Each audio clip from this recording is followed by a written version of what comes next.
those who shall be given the baton in the relay of life. Pastor Morgan, Reverend, I would like to ask you another question. Who is it that is responsible for teaching the next generation?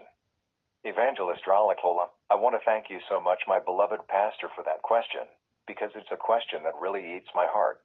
If you look at the Bible, you will begin to realize that the book of Exodus talks about the children of Israel in the wilderness and the wonderful miracles that God for them when they came out of Egypt. Thereafter comes a generation under Joshua. This generation is comprised of people who were born in the wilderness, people who did not see the miracles at the Red Sea. However, there are some people who were purposefully left as the remnant for posterity's sake.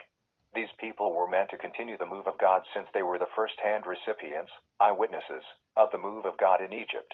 They saw it when it started. They saw it when they crossed the Red Sea, and they saw the other things that God did in the wilderness.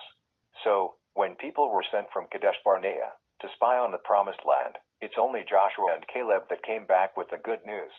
The Lord then said, "You Joshua and Caleb, you are the only people among those who are 20 years and older who will cross over." They had a spirit of seeing beyond their own time and abilities. Joshua and Caleb had a spirit of seeing beyond their own ministerial time. They could see a generation within them. They were not selfish about the goodness which God did to them in the wilderness. They had seen God bringing them provision, destroying their enemies and opening the Red Sea to them. They saw that a generation that was coming must know these things. When they came from Canaan, they said, "Yes, the majority of people who went to spy on the promised land say that the land is good, but the enemies are great giants. But for the sake of the unborn generation, we need to believe God, and as such, we shall go and take that land as God instructed." Joshua and Caleb were responsible for teaching the next generation.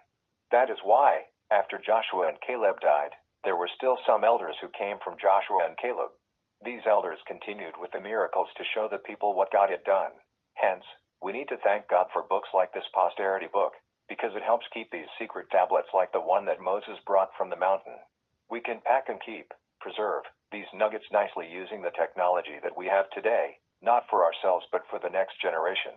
After the Joshua generation, the Bible says that all the people who came out of Egypt and all those that outlived Joshua died, and there arose another generation that did not know God. This caused the chosen nation to succumb to sin and wandered in the wilderness for 400 years.